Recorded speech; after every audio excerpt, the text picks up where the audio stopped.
New bodies. Somebody asked me a question that I feel like I'd like to respond to. Wrote to them, but now I'd like to do it in in a video. They said, "Can you provide a synopsis of what happens to our body, soul, and spirit for believers in the different time periods?" So first of all, believers before Jesus came to fulfill the scriptures. And secondly, believers during the church age, before the rapture, during the rapture, and after the rapture. And then thirdly, when do we receive our new bodies and when do we present our rewards at Jesus' feet? Is it during the 7-year tribulation? So here's my answer. Number one, regarding those before the cross, their souls were reserved in paradise, Abraham's bosom, which I believe was in the center of the earth, adjacent to what we think of now as hell. They were released to heaven at the resurrection of Lord Jesus Christ, and they will, I believe, receive their resurrected bodies at the end of the tribulation period or the beginning of the 1,000-year reign of the Lord Jesus Christ. Regarding church age believers, the order as I understand it would be something like this. The spirit was quickened or made alive at the moment of salvation.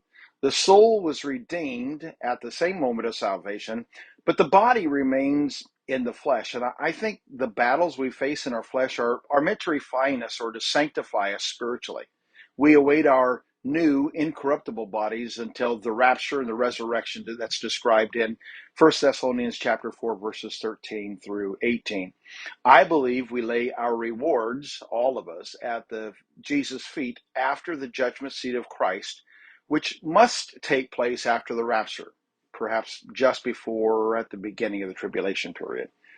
But the word when, that's part of this question, is a significant part of the equation because there's no time in eternity.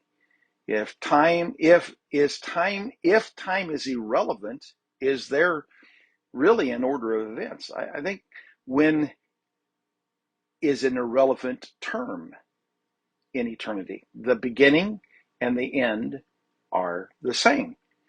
Regarding those saved after the rapture, they're part of Daniel's 70th week and would fall into the same circumstances as believers before the cross.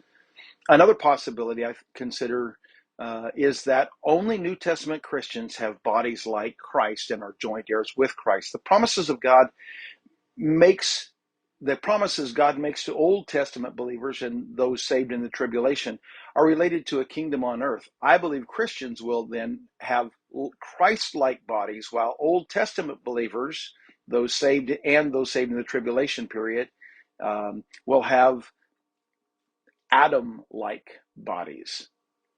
Hope this answers some questions, or at least stirs up some new ones.